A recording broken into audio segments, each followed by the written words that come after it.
Ibu, bapak, saudari, saudara, rekan-rekan muda, dan adik-adik sekalian dimanapun kalian berada, bertemu kembali dengan saya Romo Tino SSCC di dalam catatan pesiarah.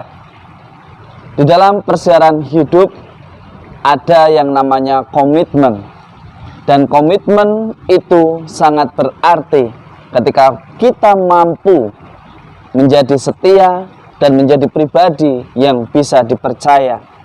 Ketika kita memenuhi komitmen kita, maka keselamatan yang berasal dari Allah bukanlah sesuatu yang mustahil, tetapi Allah akan ada menyelamatkan kita dan menyertai kita.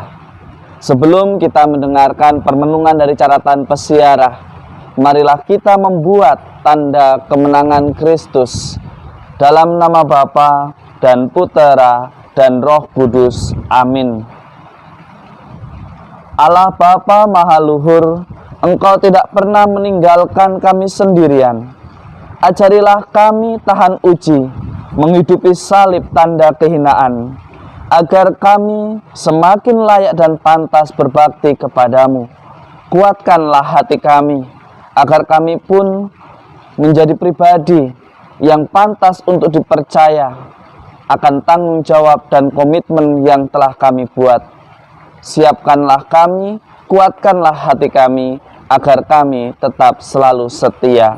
Demi Kristus pengantara kami. Amin. Ibu, bapak, saudari, saudara, rekan-rekan muda, dan adik-adik sekalian yang terkasih dalam Yesus Kristus.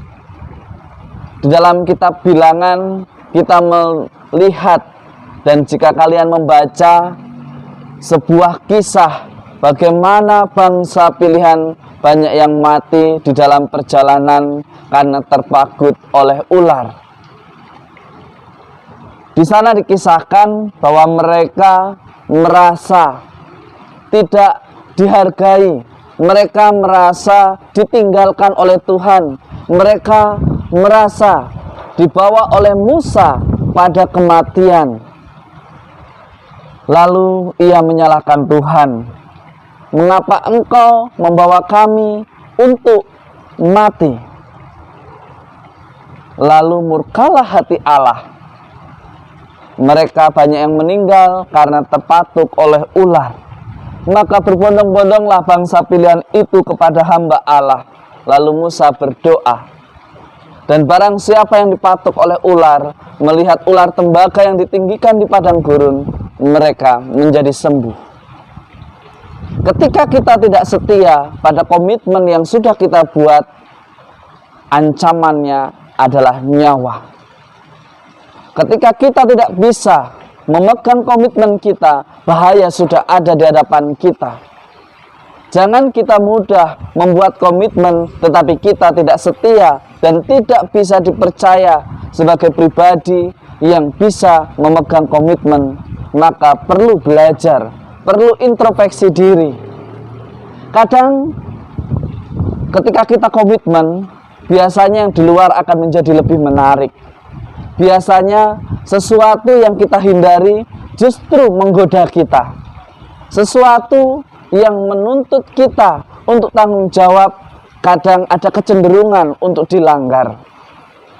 Hari ini kita diingatkan, dari bangsa pilihan kita harus belajar. Ketika kita mengkhianati komitmen yang kita buat, bahaya sudah ada di hadapan kita. Tidak hanya mungkin kita terpisah dari orang yang sudah kita pilih, kita juga akan berada dalam bahaya yang akan membuat kita menderita. Hari ini diingatkan kembali bahwa komitmen bukanlah suatu permainan. Komitmen adalah suatu pemenuhan akan janji yang kita buat. Bagi kita yang sudah menikah, komitmen adalah perwujudan akan janji perkawinan. Bagi para frater, suster, rohaniwan, rohaniwati, kaum religius, komitmen adalah perwujudan dari kaul-kaul dan janji yang diucapkan. Mari kita hidupi, mari kita hayati apa yang sudah terucap. Meskipun sesuatu yang tidak kita pilih menjadi lebih menarik, sesuatu yang tidak kita pilih mendorong kita untuk menghujat Tuhan, seolah-olah Tuhan wajib memberikan kebahagiaan ketika kita memilih jalan kita untuk mengikuti Tuhan. Jalan untuk menikah, jalan untuk hidup selibat, jalan untuk hidup sendiri. Semoga kisah dari bangsa pilihan dalam kitab Bilangan membuat kita sadar betul bahwa ketika kita memilih dan kita berusaha untuk komitmen, satu hal, kita diajak untuk menerima kekurangan dan kelebihan. Kita diajak untuk merangkul kebahagiaan dan penderitaan di dalam memaknai perjalanan waktu hidup kita di dalam persiaran di dunia ini. Jika kita percaya, maka kita pasti selamat. Jika kita setia pada komitmen kita, pasti janji kita pun akan terpenuhi. Ibu, bapak, saudari, saudara, rekan-rekan muda, dan adik-adik sekalian yang terkasih, di dalam kitab Bilangan mereka selamat karena melihat dan menatap ular tembaga yang ditinggikan di padang gurun. Dan di dalam Injil Yohanes jelas dikatakan, jika kita, Anda, saya, semuanya ingin selamat, pandanglah wajah Kristus. Sebagaimana dikatakan di dalam Injil Yohanes, lihatlah, Yesus sudah memikul salib, menderita dan bahkan wafat di salib hanya untuk menebus dosa-dosa kita, di mana kita manusia sangat sulit dan tidak mungkin terbebas 100% dari belenggu dosa. Oleh karenanya Allah mengutus putranya yang tunggal untuk menebus kita. Tinggal sekarang bagaimana sikap kita? Apakah kita setia?